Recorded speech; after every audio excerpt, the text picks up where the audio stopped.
Here we are. Those people that are watching, it's going to be kind of boring, which is why you should join us live. Much more fun, if you ask me. So let's bring you up here.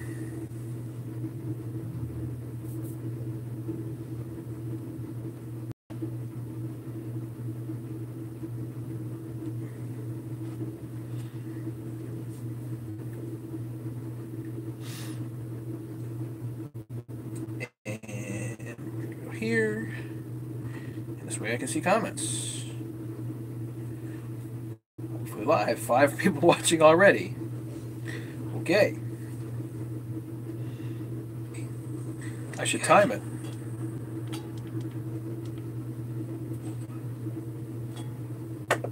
So who's here? I'm having coffee. I don't have anything else to do tonight. Could do support work, but it was a long day. I'm really not feeling it. I went to the steel dealer today. They were actually ordering me the Husky parts for the 262. I'm supposed to be getting the needle bearings in, but FedEx doesn't deliver on Mondays, so it's probably going to be tomorrow, but it's going to be late when I actually get home tomorrow night, so I'm not going to be able to do anything there, which means Wednesday is our target day for putting the 262 back together. Van Mill Bob, Tim, Casey, very good.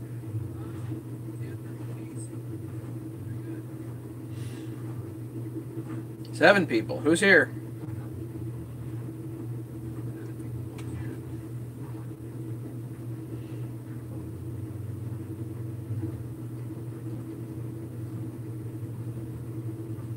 So anyway, so Wednesday night is our target night for doing the 262. What else? And I'm really hoping to have the tools solid this week. The M14 rods and a few more 661 rods. Once I have those, should have some. That means we'll have good stock for at least a little bit. I ordered more blanks today. But the threaded rod, they literally wanted to charge me $5 per cut to cut them to 7-inch lengths. $5 a cut. Now, they gave me a really good price on the rod, but $5 a cut? 50 cents a cut, maybe, and then I'll pay them. But no, they're like, oh, we're not set up for that. But they have CNC everything. Anyway. Discount Steel gave me a pretty good gave me a pretty good price on the rod, but anyway.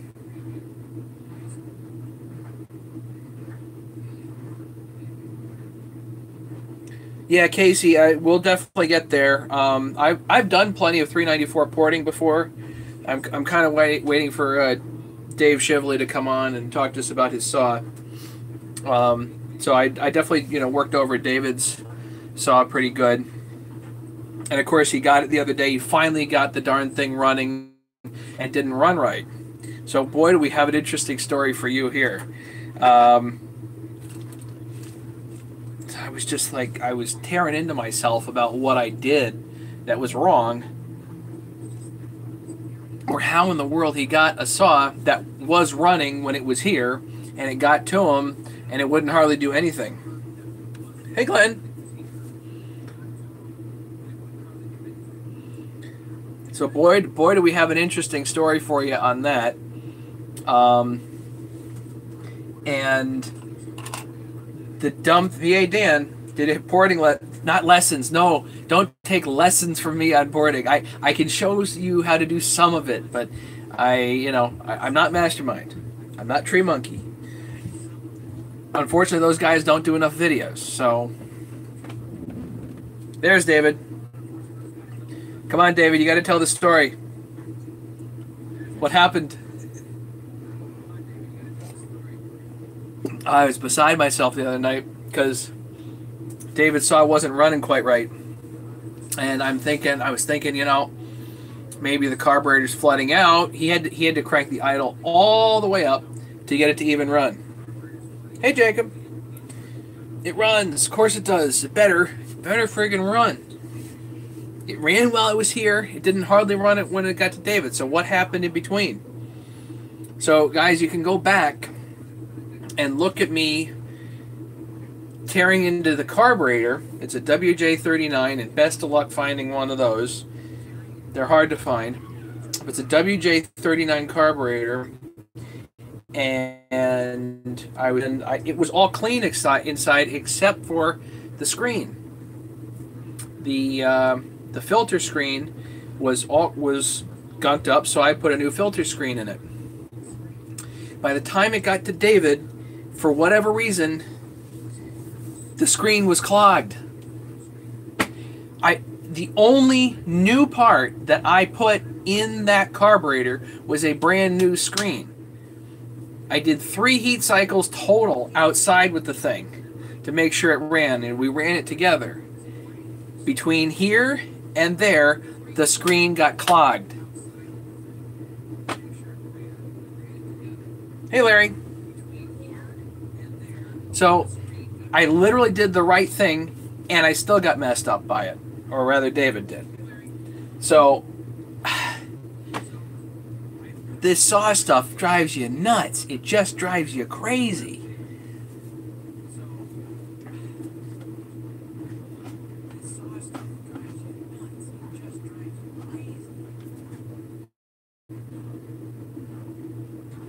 Just got home from Dunkin' Donuts, Larry?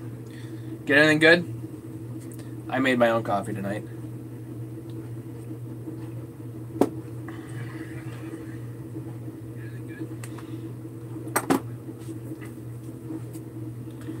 So anyway, as far as I can tell, at this point, with David's saw, I didn't do anything wrong. But I also don't know how it happened. So, very frustrating.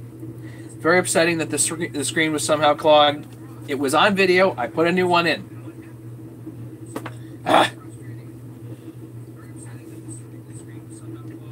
David, ethanol, sure, but I don't run ethanol in my saws. That's non-ethanol gas. You have non-ethanol fuel in there. So we import it from another state.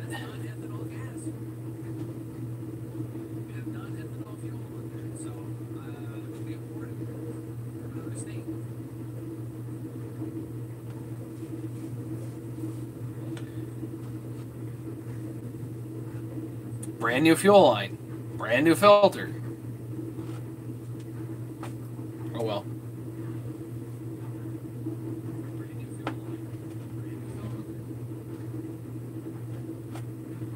It's okay. Those WJ39s really run.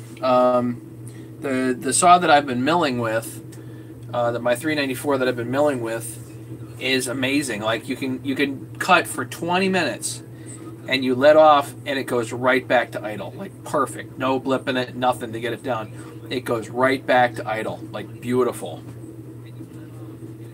Hey Kenneth. We're just doing some good old-fashioned coffee time tonight,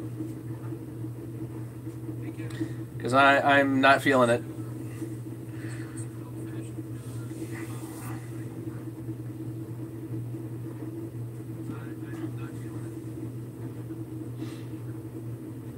Russian tea. What's in Russian tea?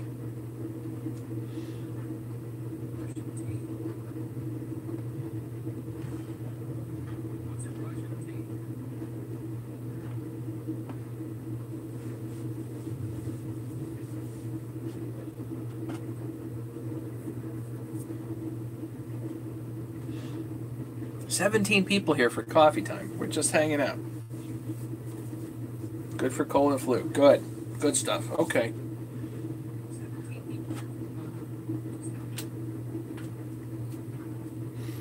Let's see. I got home from work. I had to rush down to the steel dealer. I figured, I'll just have the steel dealer order the needle bearings for that 262, because they can do that. And I should have ordered it from E-Replacement Parts. They came faster than the steel dealer's getting it for me. been a week. Sometimes the Steel Dealer is awesome, but other days it just drive me nuts. If you use the same hose filling tanks, get ethanol in the tank, not ethanol. We usually get it in pretty good bulk, so the odds of getting very much ethanol in the containers is pretty low. But yet, you're right, yes. But I think the gas stations that I've seen where we get it, the pump is dedicated to non-ethanol fuel. Pretty sure.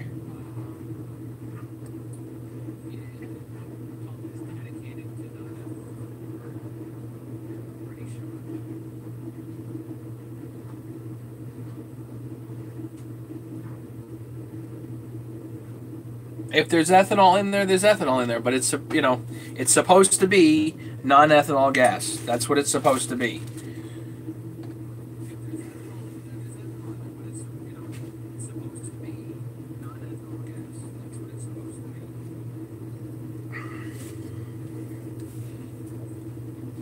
Maybe a take home here is that if I'm going to sell something, not just heat cycle it 3 times, but only use something like True Fuel. Maybe I can just use the canned gas for it, and I don't, I like having True Fuel around. I don't use it very often because I have the ethanol-free stuff, but maybe use canned gas like True Fuel for this, just because I don't want any trouble,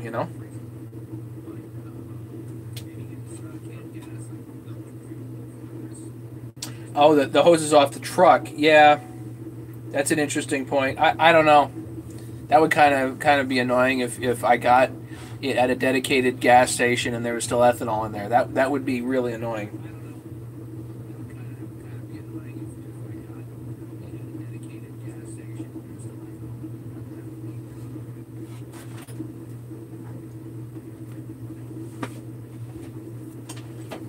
What a mess around here. But yeah, so maybe I'll do that going forward. Just go out and buy some True Fuel. I have, I have some, but I guess I could buy more. And if I'm gonna sell something, only put that in it.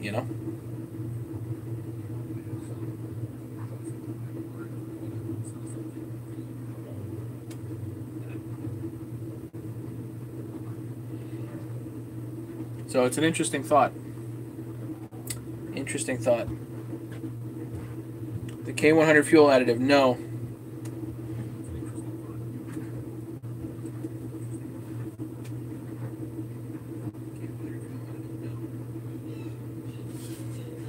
So yeah, so David, so you're pretty sure it runs as it should at this point, and you need to I know you need to test it in Walnut tomorrow, but you're pretty sure that. Yeah. It's interesting because I've had screens that I can literally shoot carb cleaner through, but if you put it in the saw or in the carburetor and try to get fuel to flow through it, it doesn't go. And then you put a brand new screen in, and it flows perfect. So you need brand new screens. Drives me berserk. Hey, Ken.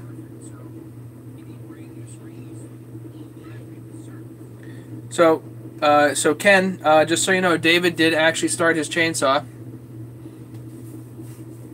and between here and there, somehow the screen in the carburetor was clogged. That's why it wasn't running right. So he got a new screen, and somehow ethanol had clogged it up, even though I run non-ethanol fuel. But somehow ethanol had buggered him. He put a new screen in it and it runs fine.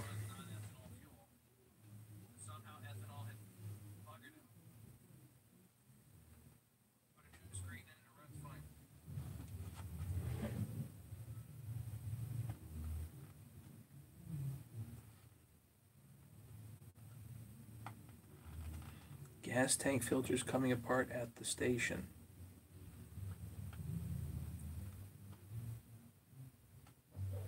What gas tank filters, Tim?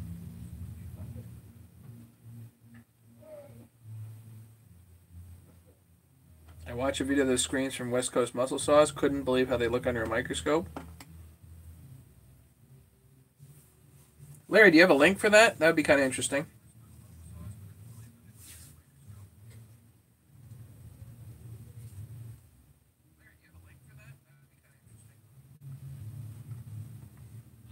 I can't wait for David to get that 394 in some really good wood.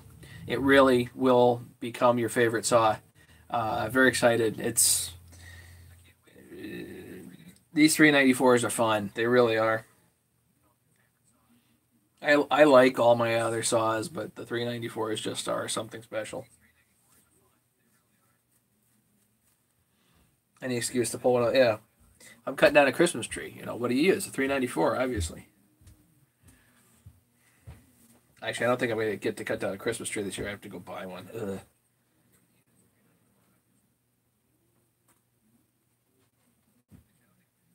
The station uses cotton-type filters to filter gas. Okay, so how does that affect...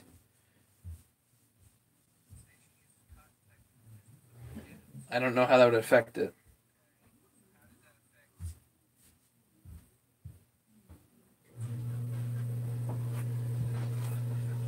Chainsaw guy, Rich. Okay.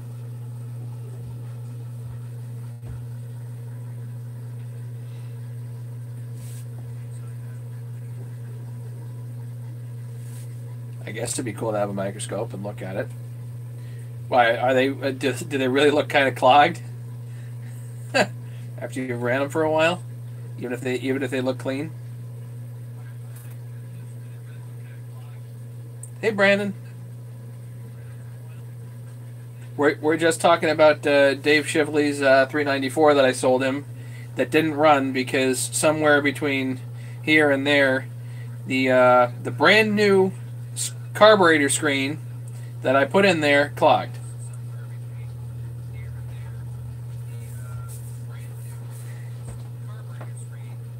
It breaks up and gets into your can when you fill up. That would clog it. Great.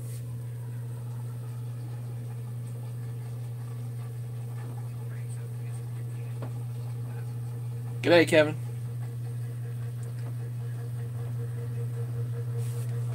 Couldn't believe the difference between a new screen and one you think would be good. Yeah, I've pulled plenty of screens out and I've looked at them and gone, holy cow, these look clean. You spray carburetor cleaner through it. It'll go straight through. And then you put it back in the carburetor and you pull the needle and see if the fuel will go through. Fuel doesn't go through. And they, what the heck happened?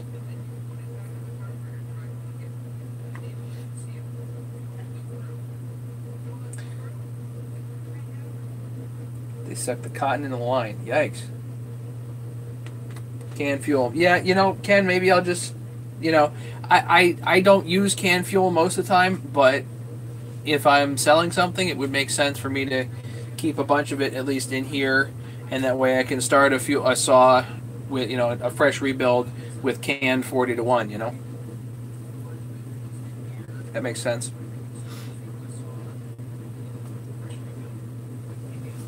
Live and learn, I guess. Bring the screen to cherry red with a torch, burns off everything.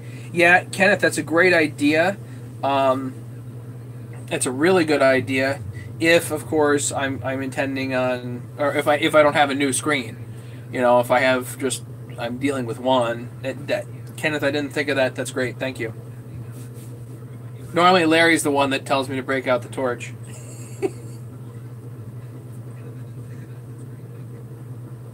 No, I didn't ship the saw with gas in it. I pulled all the gas out. I shipped the saw, so the whole thing was actually stuffed with Kleenexes. Maybe that did it. I don't know.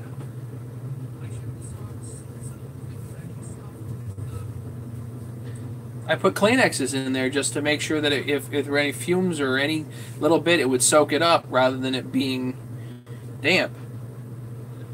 Yeah, screens, you can buy 10 of the screens on eBay for $9.90 shipped or something like that. So I've got whole pile of them. Actually, Nate was cheaper. It was like 75 cents a shot from outdoor, from Performance Outdoor.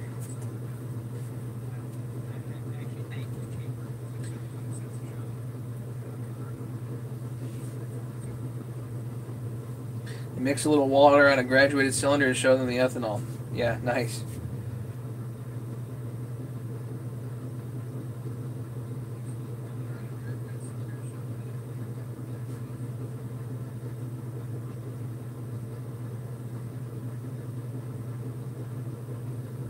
Yeah, Larry, the thing I accidentally shipped a saw with a little bit of gas in it, and I got a phone call like at midnight from UPS, a few towns over, saying, "Come get your saw."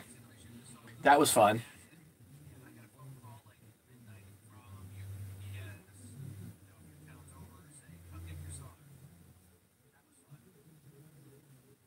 So now I make sure everything really is drained really well, and I'll double bag it. And sometimes it's probably not a bad idea to triple bag it. Just take regular, plastic garbage bags and double or triple bag them.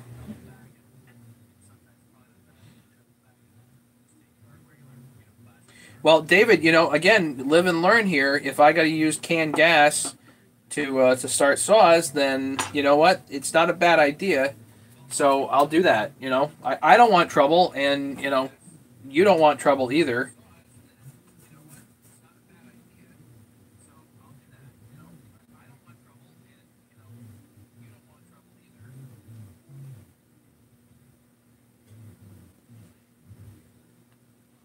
That, and I need to get rid of these other 394s.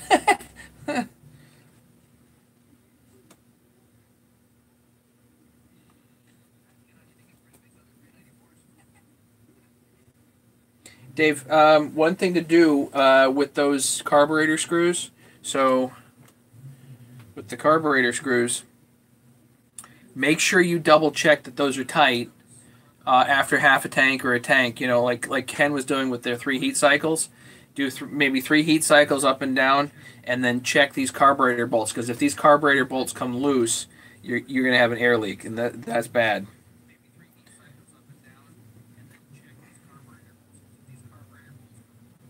Yeah, that's what happened, Ken. That was not a good evening for me. But again, live and learn. How fine a particulate gets to the filter, I have no idea. The fuel filters seem to be much finer than the screens. Yeah, Tim, do you get avgas, AV gas? Because you can get AV gas at your local airstrip. It's like 104 octane, and it doesn't have any ethanol in it. It's not cheap.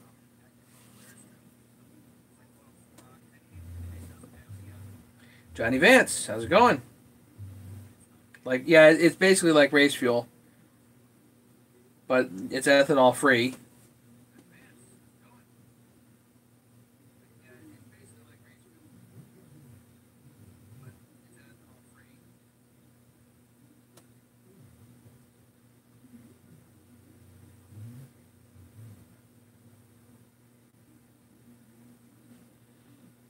Oh, hanging in. I just felt like having coffee with you guys tonight. Didn't really feel like doing anything, and I don't have as much as is in here. I'm kind of stuck on a couple of projects until I get a few minor things. On the 394s, I got to make sure that I get the milling done and then the porting done, all that stuff. I got to do all that. But milling first on that, and then we'll port both the cylinders at the same time on the 262. I got to get that needle bearing there, so I'm kind of stymied on that. I've supposedly got a 372 top end coming to redo the spark plug hole. I got to work on. I got to machine that too. I got to see where that is.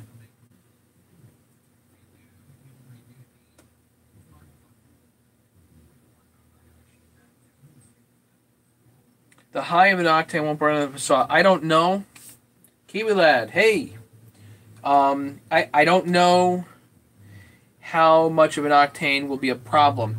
The higher the octane, the slower the burn, right? There's more energy, but it ignites slower.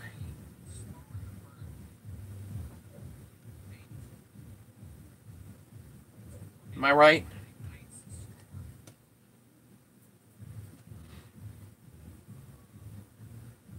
So in some saws, I think I forget what you want to run in higher compression saws. You want to run lower octane. I forget what it actually is. I'm not this I'm not the fuel and oil guy. The oil will lower the octane always. Ice Road, that's a really great question. Does oil add pop or not?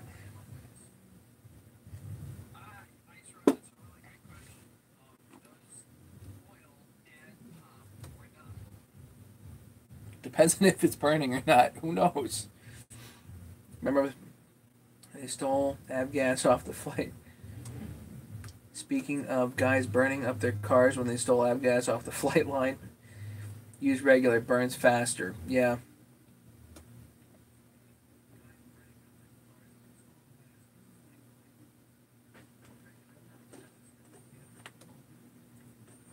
Yeah, I'm not the fuel guy. I'm not the fuel and oil guy.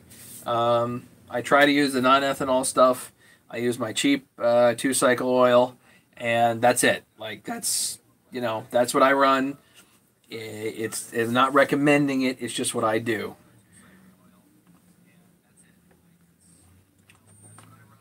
I don't know if the sergeant's on tonight, but he just emailed me about that, and he was talking about fuel and oil, and I'm like, I'm not the guy. I'm not the guy to talk about that.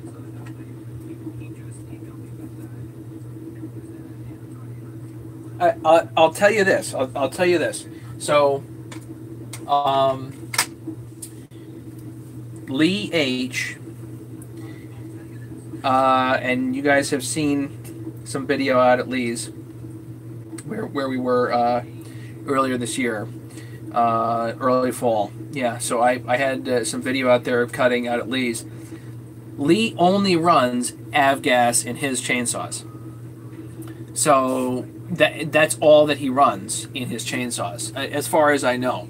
Because he has the airport right down the street, and literally it's at a pump. All you have to do is put your credit card in, and you can pump as much as you want into cans.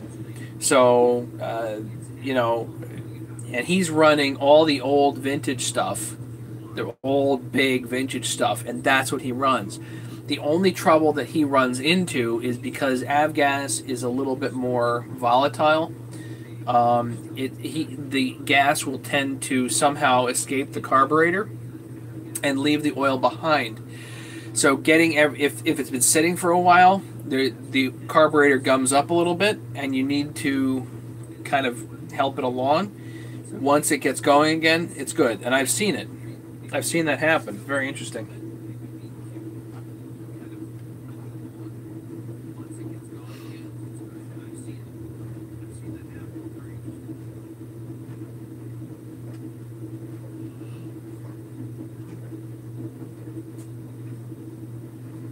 No, you have to run top end oil. It is harsh on valve guides. Avgas is leaded fuel.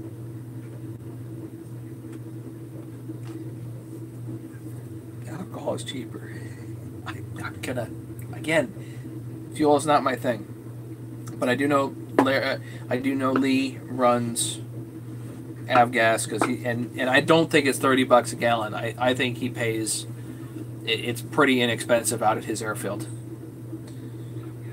I thought it was like $5-6 a gallon or something like that. I don't think it was really that bad.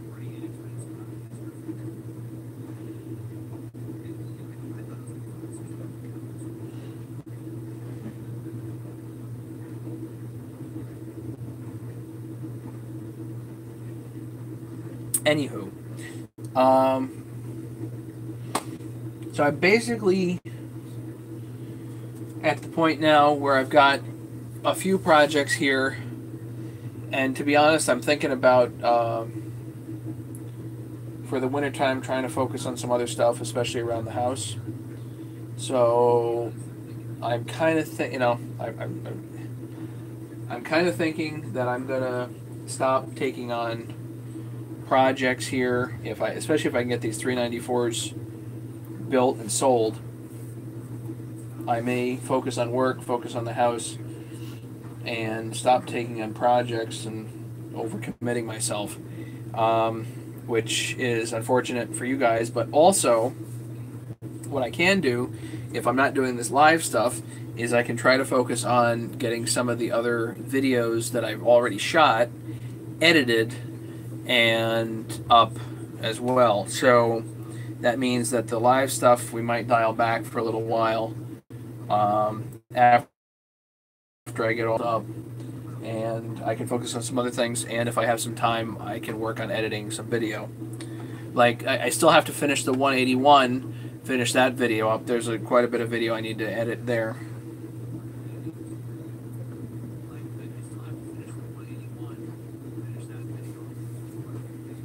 Steel Moto Mix is $30 a gallon, yeah.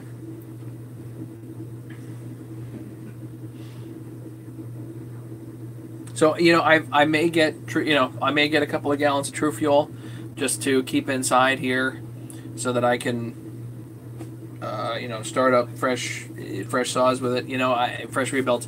I think that's a pretty good idea, especially in light of recent events.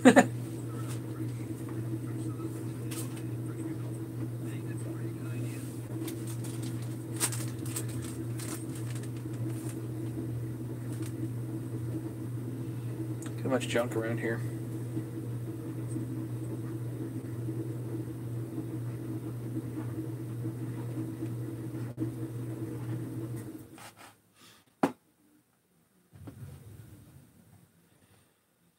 So anyway, I think I'm gonna probably call it a night because I was just here to have coffee. Anybody else got anything going? I mean, VP brand True Fuel, yeah, $20 a gallon. I think Tractor Supply has it. Lowe's has it. You can get it pretty much anywhere.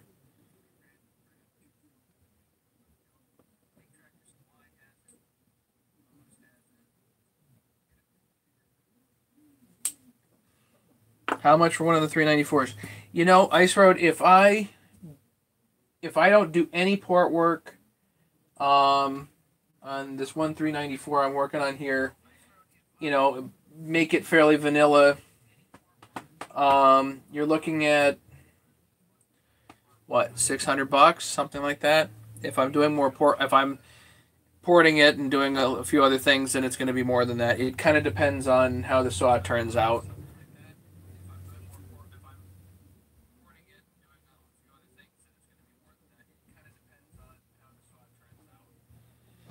If I need all kinds of extra new parts in it that I wasn't planning on, then it'll be a little bit more, but probably somewhere around the 600 mark. I know. David said always need port work. I know.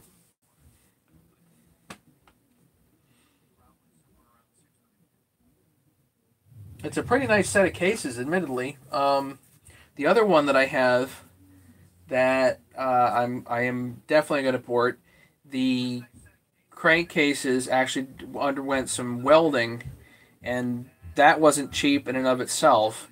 So, getting stuff up and running, everything adds up, and it adds up to a lot of money.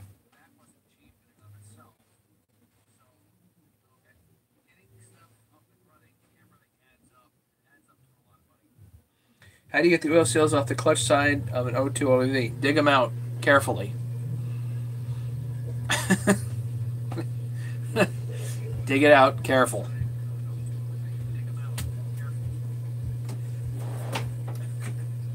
That's in a video of mine somewhere, Brandon. I made a tool. It's just a screwdriver with a tip on it, and you can go in there and you can dig them out, and eventually the bakelite, the plastic surrounding, eventually starts to break up, and you just kind of lift it out. But really try not to scratch the crankcase when you do that. So be careful.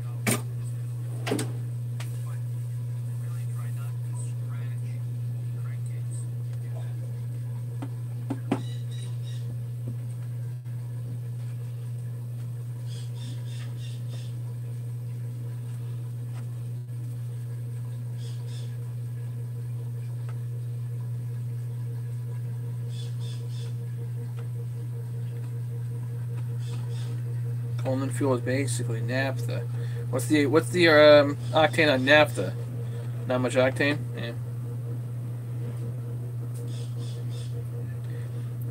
Yeah, it's a separate part from the ball bearing. It's a separate piece. I have my 200T video series has me digging the seals out, so you can see that on there. You have to look up the series. How hard is it to replace a fuel line on Husky 181? Not to have that video up, but it depends on what fuel line you get. Getting an OEM line, I got an OEM line that still I had a heck of a time fitting without actually drilling out the tank. So I had a really early model tank or something like that, and the fuel line wouldn't fit. Or I got a really late model line and an early model tank, something like that.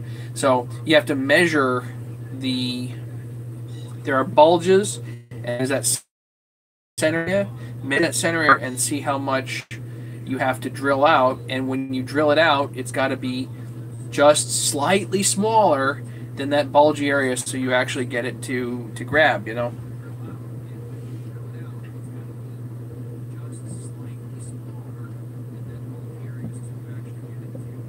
Multi Chainsaw, how's it going? Just about to call it a night. Don't forget to thumbs up. Thanks, man.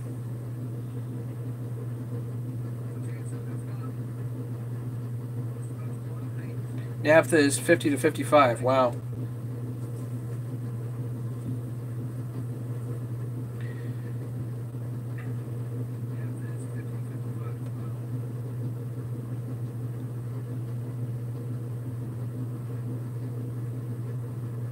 I'm looking at it, and the oil seal looks to be inside of the ball bearing.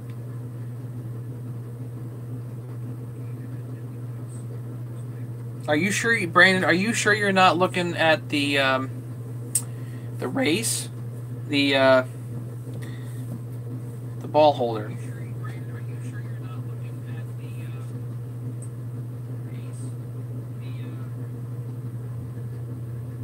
Was it the thing that holds all the roller bearings apart from each other? My brain, ugh, bad.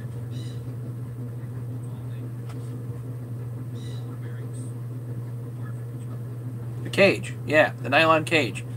There's a nylon on one side. You can actually see the nylon cage, and on the other you can't. On a 200T bearing. Let me see if I have a bearing. Hang on a second.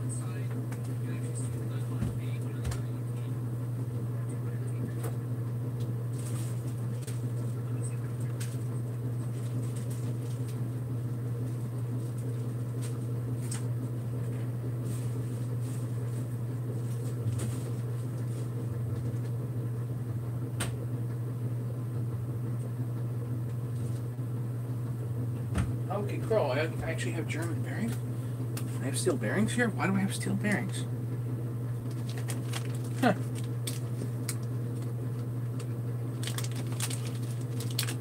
I didn't even know I had 200T bearings.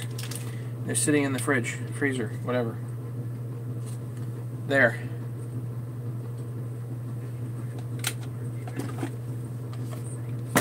So, the cage is there. Can you see it?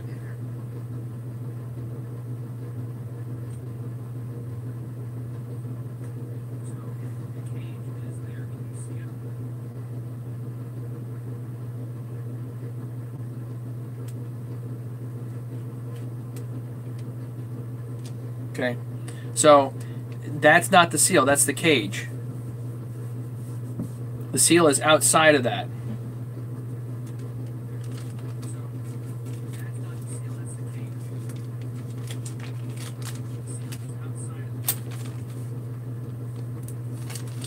Back in the freezer.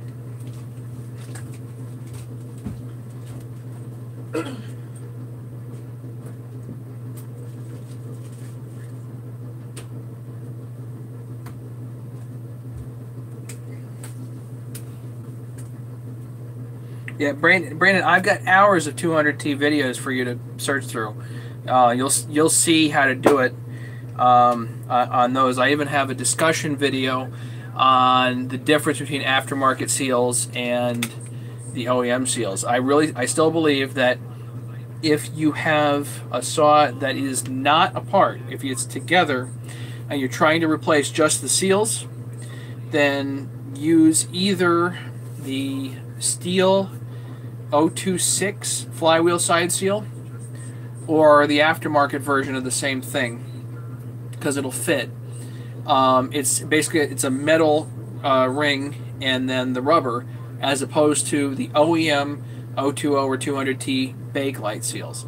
The Bakelite seals are fine if you have the case halves split. Hope that makes sense.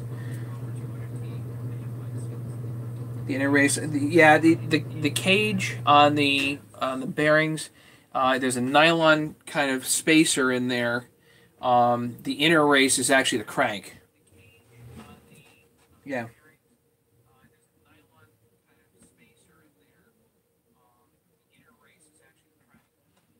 If you can buy them for $6.99 a piece, if you're getting 2 of them, that's fine. If you're getting 10, then look for them a little bit less expensive than that. Cages, your needle retainers for ball bearings. Nylon retainer. Okay.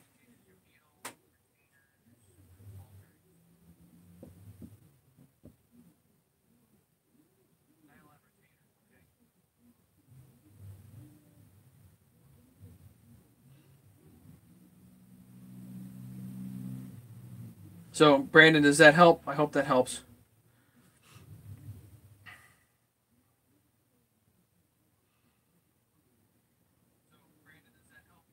Literally, there's hours of video you can go through and see exactly what you need to see. It's all on my channel. You just have to search for 200T, and it'll bring it all up.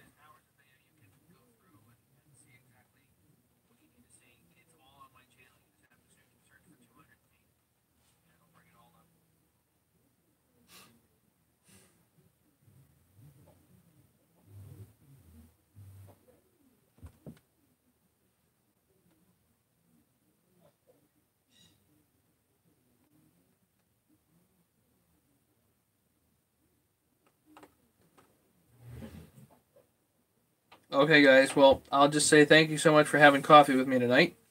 Hope everybody had a cup. And long day for me tomorrow, so I don't know if I'll come on tomorrow night, but let's definitely plan for Wednesday to work on this 262, okay? That would be cool. If we can get that done, that would be great.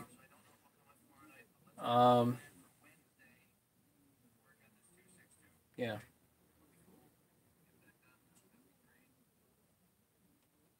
And then sometime this weekend, if we can get the 394s worked on and ported, then that would be good.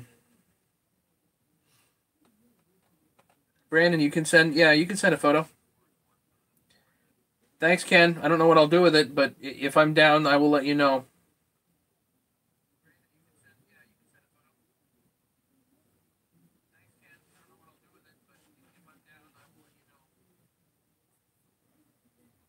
David, I'm glad we got that settled for you, and don't know what to say. What a pain.